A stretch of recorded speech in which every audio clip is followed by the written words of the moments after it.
ಏನೇನೋ ಹೇಳಿಕೆಯನ್ನ ಕೊಟ್ರೆ ನೋಟಿಸ್ ಕೊಡಲಾಗುತ್ತೆ. ಇಕ್ಬಾಲ್ ಹುಸೇನ್ಗೂ ಕೂಡ ನೋಟಿಸ್ ಕೊಟ್ಟಿದ್ದೀವಿ, ಯಾರು ಮಾತನಾಡಿದ್ರೂ ಕೂಡ ನೋಟಿಸ್ ಕೊಡ್ತೀವಿ ಅಂತ ಹೇಳಿ ಬೆಂಗಳೂರಿನಲ್ಲಿ ಡಿಸಿಎಂ ಡಿಕೆ ಶಿವಕುಮಾರ್ ಹೇಳಿಕೆಯನ್ನ ಕೊಟ್ಟಿದ್ದಾರೆ. ಯಾರೂ ಪಕ್ಷದ ಶಿಸ್ತು ಉಲ್ಲಂಘನೆಯನ್ನ ಮಾಡಬಾರದು, ನನ್ನನ್ನು ಸಿಎಂ ಮಾಡಿ ಅಂತ ಯಾರೂ ಕೂಡ ಹೇಳಬಾರದು. ಸಿದ್ದರಾಮಯ್ಯ ಮುಖ್ಯಮಂತ್ರಿ ಇದ್ದಾಗ ಯಾರು ಕೂಡ ಅಪಸ್ವರವನ್ನ ಎತ್ತಬಾರದು. ನಾನೊಬ್ಬನೇ ಅಲ್ಲ, ಪಕ್ಷಕ್ಕಾಗಿ ಎಲ್ಲರೂ ಕಷ್ಟಪಟ್ಟಿದ್ದಾರೆ ಅಂತ ಹೇಳಿ ಬೆಂಗಳೂರಿನಲ್ಲಿ ಡಿಸಿಎಂ ಡಿಕೆ ಶಿವಕುಮಾರ್ ಹೇಳಿಕೆಯನ್ನ ಕೊಟ್ಟಿದ್ದಾರೆ.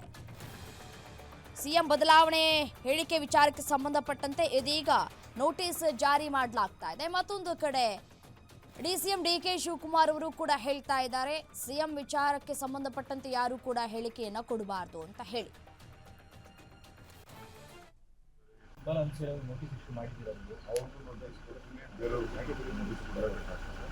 Discipline important.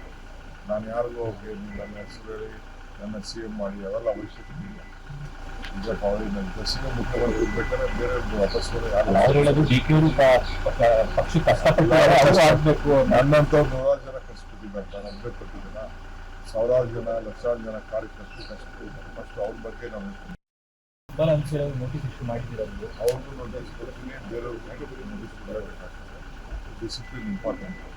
ನಾನು ಯಾರಿಗೂ ಹೋಗಿ ನನ್ನ ಹೆಸರು ಹೇಳಿ ನನ್ನ CM ಮಾಡಿ ಅವೆಲ್ಲ ಅವಶ್ಯಕತೆ ಇಲ್ಲ.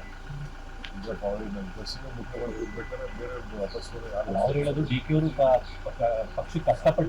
ಆಗಬೇಕು. ನನ್ನಂಥವ್ರು ನೂರಾರು ಜನ ಕಷ್ಟಪಟ್ಟಿದ್ದಾರೆ, ನಾನು ಒಬ್ಬರೇ ಕೊಟ್ಟಿದ್ದೀನ. ಸಾವಿರಾರು ಜನ ಲಕ್ಷಾರು ಜನ ಕಾರ್ಯಕರ್ತರು ಕಷ್ಟಪಟ್ಟಿದ್ದಾರೆ. ಫಸ್ಟ್ ಅವ್ರ ಬಗ್ಗೆ ನಾವು